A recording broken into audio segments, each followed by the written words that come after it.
Welcome to our channel, Behind My Story. Please like, share, and subscribe. Hi, my name is Sandra, and I'm 17 years old. People used to call me Evil Eyes, not because I had a strange face, but because of my eyes. I had a genetic mutation, so my eyes were different colors. One was light gray and the other was dark brown. This effect made me look like an evil witch, a point of morbid curiosity. Whenever I would enter a public area, people would follow me with their eyes. Whenever children would see me, they would begin crying in fear. I had very few friends because people mocked whoever hung around with a freak like me. Society's negative reaction to my condition forced me to wear a light gray colored contact lens over my dark brown eyes so that both eyes appeared light gray in color. One day, a poetry reading contest was held in my area. I should have considered this to be an excellent opportunity for me because I used to be a very good poetry reader. But I stopped due to the people making fun of my eyes. So when I learned about the contest, I wasn't as excited as I normally would have been. Nevertheless, my mom encouraged me to take part in the contest. As I considered my mom to be my best friend, I took her advice. The day of the contest arrived. It was being held in the National City Theater with a panel of judges. They were some of the highly regarded poets in the country. A huge audience had bought tickets to attend the event. The competition was fierce because there were many skilled poets in there, and they were very confident. As for myself, I was worried and nervous. I wore sunglasses to hide my mismatched eyes. This was part of my presentation, but no one knew that. I could hear some people whispering behind my back, wondering why the stupid girl was wearing sunglasses inside a building. I heard a good number of silly, stupid, hurtful whispered comments. In due course, my turn came, and I went up on stage and began my reading. The audience mumbled to each other as I read. The judges seemed to be pleased. The poem I was reading was about my genetic peculiarity. At a suitable point, I removed my sunglasses to reveal what my poem was about: my mismatched eye colors. I expected gasps of shock or laughter from the audience, but nothing happened. The audience continued listening quietly and respectfully. After I finished my reading, the audience applauded warmly. Mom was crying tears of joy and pride. I was pleasantly surprised by the audience response. I honestly had expected much worse. Well, I didn't win the contest. I wasn't the best poet by a long shot. But what I gained was much more: pride and confidence in knowing that I had faced my fear and gained acceptance from everyone there. Now I have a new nickname: Wonder Eyes. My son killed me. Yes, you read that correctly. I am not a ghost or an evil spirit that needs rescuing. I have a brave heart. My name is Megan, and I hope to inspire you with my story. I lived with my father and my sister Marlene after the death of my mother, who died from an illness. Though I was only 18 years old, I became responsible for taking care of my whole family. I did everything for them, like cooking, cleaning, washing, etc. My father was a great man, and he did his best to make us happy. I supported both my sister and my father. We faced a lot of problems together: illnesses, financial problems, school, and the like. But there came a day when I had to make a life and death decision at my young, tender age. I fell in love, as any girl my age tends to do. My sweetheart turned out to be loved my neighbor, a guy named Dave. We had grown up together, and we shared everything: love, sadness, jokes. Our dreams had evolved as we grew up, too, so we decided to marry. He knew all about my life circumstances, so he chose a flat near my family for me. We had a nice party and celebrated with our families and friends. Every day, he proved himself to be a responsible man. He loved and respected me, and I him. Finishing my studies was one of my dreams, and Dave supported me in every way to achieve it. But my biggest dream was to have a baby. But sometimes life just isn't fair. One day, while cleaning the house, my heart began beating rapidly, and I couldn't breathe well. I was barely able to call out to Dave, who came immediately when he heard me cry for help. I had had this symptom before when I was younger, but I never told my father because I didn't want to worry him. Dave took me to the hospital, where a doctor said I had a serious heart condition. And not only that, I was pregnant too. Pregnancy and a heart condition do not a good combination make. So we had to choose between the baby's life or mine. My father and Dave asked me to abort the baby, though they tried hard to persuade me. I resolutely refused. I agonized a lot during my pregnancy. My father and Dave were so worried for my safety. My father and Marlene left their flat to live with me. In addition, Dave cut back on his working hours to stay with me. The day came when I went into labor. They took me to the hospital, where the doctor checked me over and pronounced that my condition was so serious that I wouldn't be able to survive the childbirth. My family and I were shocked. I held Dave's hand and told him that I was strong enough to survive this. Dave hugged me, crying tears like a river. I was so afraid, but I did my best to hide that fact. I looked to my protruding belly and said to my baby, "I want you to know that I sacrificed myself for you. You had better grow up to be a great young man. I love you." Then the baby started pushing its way into this world. The scene fades to blackness. The baby is born. Suddenly, a year later, a birthday party is being held. The baby is now 1 year old. A woman is singing with the baby and her family. The woman looks at you and winks. Megan says, "Haha, fooled you. I lived through the childbirth. Sometimes life gives us a second chance, but you have to be willing to accept the risk."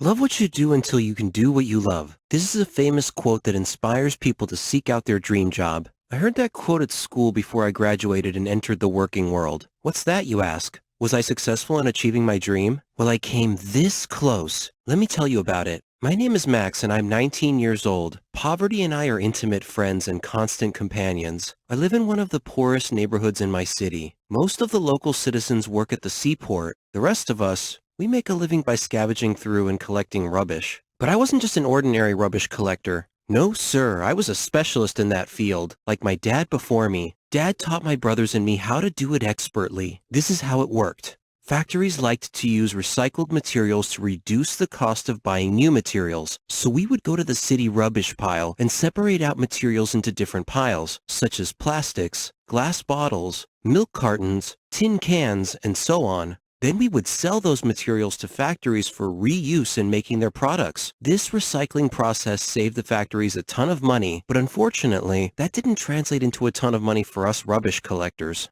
I had a dream one day of opening my own factory and just sitting back and watching the money flow in. When I told Dad that, he told me that good fortune only happens for a select few people. After hearing those words, I went to bed and dreamed about my future factory. Little did I suspect that my dream might actually come true someday. One day after working late collecting rubbish, while on the way home, I suddenly heard voices coming from a large rubbish pile in front of my home. It seemed that people were using that pile as a place of business to sell drugs and booze. An argument was brewing between two groups. Each group were wielding sticks and knives as makeshift weapons. One guy in Group A had a gun and shot someone in Group B, so someone in Group B stabbed gun guy in Group A. After that, a full-on fight ensued, with everyone in both groups joining in the fray. Within minutes, I heard approaching police sirens, which caused the fight to break up and both groups to run away, leaving the bleeding gun guy lying on the sidewalk. I tried to help him by staunching his bleeding. As I was doing so, I noticed a lottery ticket beside him with a letter saying that it was the winning ticket for $1 million payout.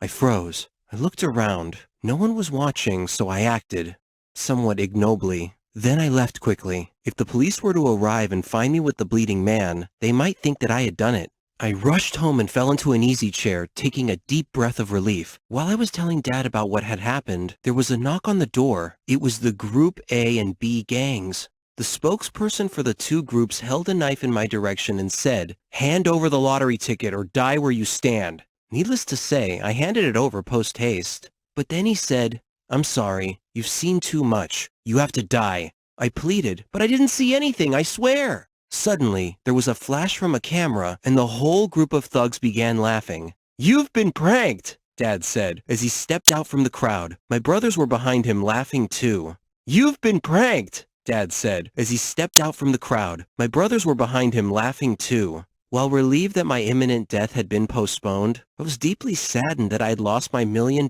chance to get my dream factory. What rubbish. Could you live with yourself if you found out your whole life turned out to be a lie? that you are not who you thought you were. My story may strike you as a silly Hollywood drama, but every word of it is true, I swear. My name is Tasha, and I'm 19 years old. I'm in the 12th grade, and I live with my family in a posh mansion. I was an only child, so my parents spoiled me by giving me everything I could ask for. Love, protection, the finest education, material things. My father always worried for my safety. He was so protective that it annoyed me, though I loved him for it. I lived the life that every teenager could only dream about. I had a car, money, and the ability to travel the world if I so desired. The only strain on my existence, as it were, was when I discovered a secret about my life, which is what this story is about. It was the first day of a new school year. The school day was over, and I was walking home with my friends when I noticed a woman standing across the street. She was watching me closely, as if she knew me. Perhaps I resembled one of her friends or relatives. This situation repeated itself on many occasions. Her stalking of me made me feel uneasy, even though she didn't look threatening in the least. So one day, I decided to exit out of the back side of the school instead of the front side. Then I peeked around the corner of the school building to observe her. She was scanning the exiting students carefully, one by one. She looked annoyed that she couldn't find me. Then I sneaked around behind her and tapped her on the shoulder. When she turned around and saw me, her face lit up with joy. I told her that I had seen her watching me every day and asked her why she was doing so. It seemed that she wanted to burst into a lengthy conversation, but instead she stopped herself and calmly handed me a letter. Then she began crying and left me quickly. I resisted opening the letter until I got home, sat down, and got comfortable. Then I proceeded to open the letter. It contained a calendar date and a simple note. Research this date and you will know everything. I browsed the internet for events that happened on that date. There were many hits. One hit was a news article about a woman who had killed her husband. Her husband had been constantly abusing her and her baby girl, so the woman had sold her daughter to a rich man to protect her life. When her husband discovered what she had done, he began beating her severely, and in self-defense, she killed him. I was shocked to read that the rich man she had sold the baby to was none other than my dad. I felt like I was in an Asian Indian movie. I'm in a quandary as to what I should do. Do you have any suggestions? Any advice? Please. Everyone dreams of winning millions of dollars with minimal effort. I had an opportunity to do so. Would you turn down such an opportunity?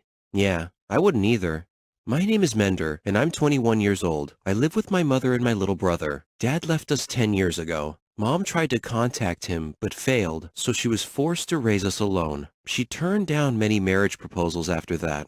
From an early age, I have dreamed of doing something good to pay Mom back for all of her efforts in raising us, so I decided to use my intellectual talent to do so. You see, I'm highly intelligent. I can memorize a vast amount of information. I always earned excellent grades in school. The only problem was that I knew I could never work hard to get rich in my own country because it was so poor. The only chance I had to get rich was to have a fantastic stroke of luck, like finding a gold mine or a magical money tree.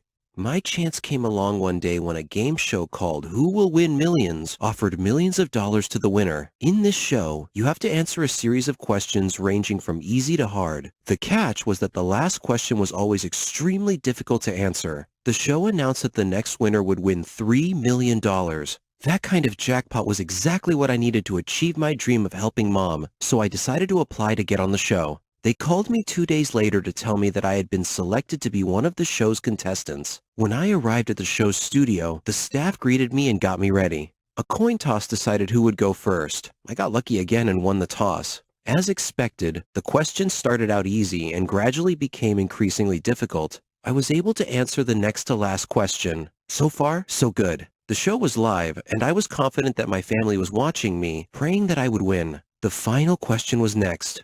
Suddenly, The game show host called for a commercial break because the show's director wanted to talk to me. The director offered me $50,000 to be sure to answer the last question wrong.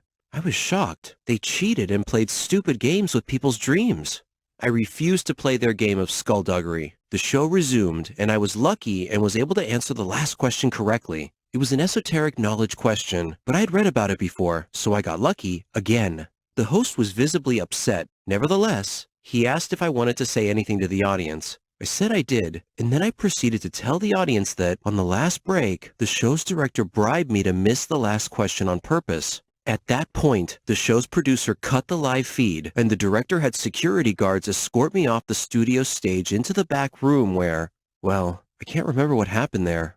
Waking up later in a hospital bed, I spent weeks recovering from mysterious bruises all over my body. I received a small reward from the authorities for exposing a scam. It wasn't $3 million, but I was satisfied anyway. The show was canceled, and the staff were arrested and served some prison time. I gave my reward to Mom. What luck.